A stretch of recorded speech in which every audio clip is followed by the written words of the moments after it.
নমস্কাৰ, স্বাগতম জনাইছোঁ মোৰ অন্য এটা ভিডিঅ'লৈ। কোন মানুহ চিধা কথা, ৰ'দ ঘাই মানুহ ফৰফৰীয়া কথা, মই যে গাঁৱলীয়া ল'ৰা, কচু ঢেকীয়া খোৱা, ক'ব যে নাজানো মিঠা মিঠা কথা। আজি ব্লগটো হৈছে ইয়াৰ ৰবৰ খেতি কেনেকৈ কৰা হয় তাকে আপোনালোকক ভিডিঅ'টো দেখুৱাম। সম্পূৰ্ণকৈ ভিডিঅ'টো আপোনালোকে চাই থাকিব। এতিয়া বৰ্তমান এইফালে গৈ আছোঁ, আমাৰ গেটৰ কাষেদি যাব লাগিব। ইটো পাৰে আছে ৰবৰ বাৰীখন, এইবিলাক গাড়ী আহি আছে। এইবিলাক ৰবৰ গছ এজোপা দুজোপা আছে। ইটো চাইডে ইটো পাৰে আপোনাৰ বহুত ডাঙৰ বাগান আছে।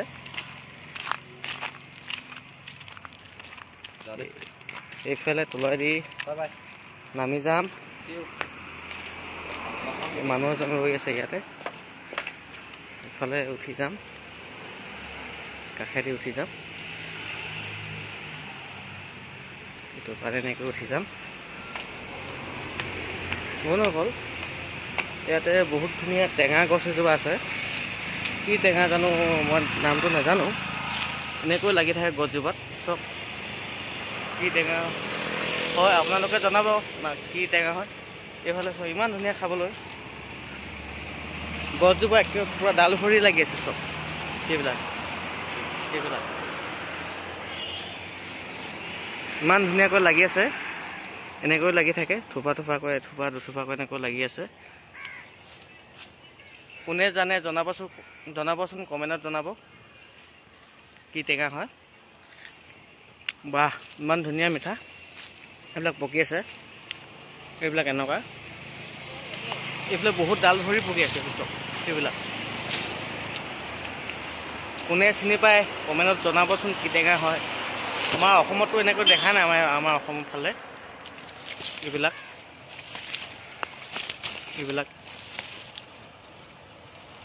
খাবলৈ বহুত সোৱাদ। ইমান ধুনীয়াকৈ লাগি আছে। কি টেঙা হয় নামটো জনাব। এইফালে ৰবৰ বাগানখন আছে এইটো চাইডে। এইবিলাক ৰবৰ গছ, এইবিলাক গোটেইবিলাক ৰবৰ গছ। প্ৰতিজোপা গছতে এটা এটা বাকেট আছে। এইবিলাক চব প্ৰতিজোপা গছতে এটা এটা বাকেট আছে। এই বাকেটটো কেলেও ৰাখিছে গম পাইছে নাই আপোনালোকে?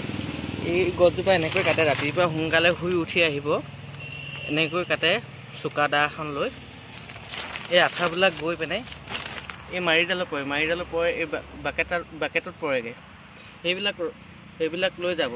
আৰু এইবিলাক যিবিলাক লাগি আছে বগা বগাকৈ, সেইবিলাকো লৈ যাব। সেইবিলাক নি পিনে ৰবৰ বনাবগৈ। এইবিলাক চব আৰু গোটেই ৰবৰ গছ, গোটেইবিলাক ৰবৰ গছ।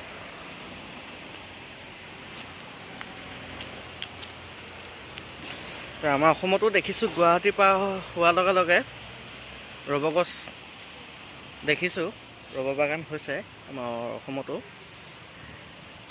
গোটেইবোৰ ৰবৰ গছ, প্ৰতিজোপা গছতে এটা এটা বাকেট আছে। ৰাতিপুৱা 4টামান বজাত উঠি আহি পিনে এনেকৈ কাটিব। কাটি মেলি আঠাবিলাক এনেকৈ পৰে এইডালত, তাৰপিছত বাকেটত এনেকৈ পৰে। এইবিলাক লৈ গৈ ফেক্টৰীত ৰবৰ বনায়গৈ এইদৰে। আৰু যদি ভিতৰলৈ যাওঁ নহয়, বহুত আছে, বহুত পাহাৰ ঠাই হয়। এতিয়া মই অকলে আহিলোঁ, সেইকাৰণে যাবলৈ বেয়া লাগিছে। গোটেইবিলাক চব ৰবৰ গছ, প্ৰতিজোপা গছতে এটা এটা সৰু সৰু বাল্টিং আছে। প্ৰতিজোপা গছতে আছে ইমান ডাঙৰ ডাঙৰ ৰবৰ গছ।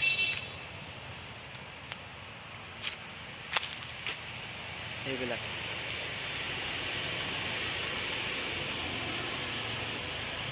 কেৰেলা চাৰিওফালে অকল ৰবৰ খেতি কৰা হয়। আমাৰ অসমত যেনেকৈ ধান খেতি, প্ৰতি ঘৰ মানুহে ধান খেতি কৰা হয়, ইয়াতো প্ৰতি ঘৰ মানুহে ৰবৰ খেতি কৰা হয়। এইদৰে বহুত এঘৰ মানুহৰ বহুত ৰবৰ খেতি, 10 বিঘা 15 বিঘা, এবিঘা হ'লেও ৰবৰ খেতি কৰে ইয়াত প্ৰতি ঘৰ। বেলেগ খেতি বুলি মানে অকল ৰবৰ খেতি, কল খেতি, নাৰিকল খেতি ইয়াত আৰু নাৰিকল খেতি হয় ইয়াত বহুত নাৰিকল খেতি হয় সেইবিলাকে ইয়াত পাব। আজি ভিডিঅ'টো ইমানেই আছিলে, ভাল লাগিলে আপোনালোকে শ্বেয়াৰ কৰিব আৰু জয় আই অসম। আজি ভিডিঅ'টো ইমানতে ৰাখিছোঁ, বাই, জয় আই অসম।